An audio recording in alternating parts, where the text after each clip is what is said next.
যাচ্ছিস? বাবা এখন মাথা যাচ্ছিস, কোথায় যাবি না কি রে? হ্যাঁ গো, এই সামনে একটা ওই যে বাড়িটা আছে না নীল রঙের, ওই বাড়িতে জন্মদিন বাড়ি আছে, ওখানে যাবো বলে চলে আসছে, রেডি হচ্ছে। ও আচ্ছা আচ্ছা। কাকিমা একটা কথা বলবো? তুমি যখন এসছো ভালোই হয়েছে, বলছি আমাকে একটা ফুল এনে দাও না গো, আমার খুব দরকার। আচ্ছা ঠিক আছে, আমি আনছি। চলো।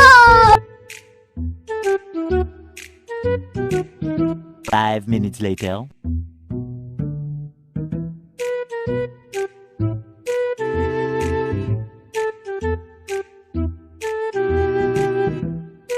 এনে এটা কি ফুল এনেছো তুমি? তুই কি বলে দিয়েছিস আমাকে যে মাথার ফুল? তুই তো বলেছিস ফুল আনতে, তুই তো বললি আমি সেই জন্য ফুল সামনে পেয়েছি এনে দিয়েছি। এনে তো রইলো ঘোলা, আমি চললেও ঘোলা।